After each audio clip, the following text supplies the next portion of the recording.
ഏറ്റവും സഹിക്കാൻ വയ്യാത്തത് ഇപ്പോഴത്തെ ഈ കൊച്ചു യുവതലമുറയുടെ കാര്യവും ജാതി മതത്തിന്റെ കാര്യം. എന്തോന്ന് ജാതി, ഈശ്വര! ഇതൊക്കെ നമ്മൾ ജനിച്ച് വീഴുമ്പോ നമ്മുടെ വീട്ടിൽ കാണുന്നതാണ് നമ്മുടെ ജാതി, അല്ലേ? എന്നെ വല്ല അമ്പലത്തിലാണ് പറ്റുമെങ്കിൽ ഞാൻ കൃഷ്ണനെ വിളിക്കും, ഏതെങ്കിലും ഒരു പള്ളിയാണ് ഞാൻ കർത്താവെ എന്ന് വിളിക്കും, ഏതെങ്കിലും ജുമാ നമസ്കാരം നടക്കുന്ന സമയത്ത് അവിടെ ആണെങ്കിൽ അല്ലാ വിളിച്ചു പോകും. ഇത്രയൊക്കെ ഉള്ളു ജാതി. നമ്മള് വളർന്നു വരുന്ന അന്തരീക്ഷത്തിൽ നമ്മുടെ മാതാപിതാക്കൾ കാണിക്കുന്നത് കണ്ടിട്ട് നമുക്കൊരു ജാതി ഉണ്ടെന്നും അല്ലെ മതം ഉണ്ടെന്നും ഒക്കെ നമ്മളങ്ങ് വിശ്വസിക്കുക. അല്ലാതെ ഞാൻ കണ്ടിട്ടില്ല ശ്രീകൃഷ്ണൻ ഓടക്കുഴലായിട്ട് നിൽക്കുന്നൊന്നും. ഇല്ലേ? ഉണ്ടോ? ഇല്ല. നിങ്ങൾക്കൊക്കെ അറിയാമോ, നിങ്ങൾ വിശ്വസിക്കുന്ന ദൈവത്തിന്റെ രൂപം ഇങ്ങനെ തന്നെയാണ്, ഞാൻ അദ്ദേഹത്തെ ഒരിക്കൽ കണ്ടതാ വഴി വെച്ചെന്ന് പറയാൻ പറ്റുമോ? ഇല്ല.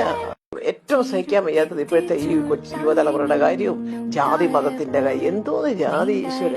ഇതൊക്കെ നമ്മൾ ജനിച്ച് വീഴുമ്പോ നമ്മുടെ വീട്ടിൽ കാണുന്നതാണ് നമ്മുടെ ജാതി, അല്ലേ? എന്നെ വല്ല അമ്പലത്തിലാണ് പറ്റുമെങ്കിൽ ഞാൻ കൃഷ്ണനെ വിളിക്കും, ഏതെങ്കിലും ഒരു പള്ളിയാണ് ഞാൻ കർത്താവെ എന്ന് വിളിക്കും, ഏതെങ്കിലും ജുമാ നമസ്കാരം നടക്കുന്ന സമയത്ത് അവിടെ ആണെങ്കിൽ അല്ലാ വിളിച്ചു പോകും. ഇത്രയൊക്കെ ഉള്ളു ജാതി. നമ്മള് വളർന്നു വരുന്ന അന്തരീക്ഷത്തിൽ നമ്മുടെ മാതാപിതാക്കൾ കാണിക്കുന്നത് കണ്ടിട്ട് നമുക്കൊരു ജാതി ഉണ്ടെന്നും അല്ലെ മതം ഉണ്ടെന്നും ഒക്കെ നമ്മളങ്ങ് വിശ്വസിക്കുക. അല്ലാതെ ഞാൻ കണ്ടിട്ടില്ല ശ്രീകൃഷ്ണൻ ഓടക്കുഴലായിട്ട് നിൽക്കുന്നൊന്നും. ഇല്ലേ? ഉണ്ടോ? ഇല്ല. നിങ്ങൾക്കൊക്കെ അറിയാമോ, നിങ്ങൾ വിശ്വസിക്കുന്ന ദൈവത്തിന്റെ രൂപം ഇങ്ങനെ തന്നെയാണ്, ഞാൻ അദ്ദേഹത്തെ ഒരിക്കൽ കണ്ടതാ വഴി വെച്ചെന്ന് പറയാൻ പറ്റുമോ? ഇല്ല.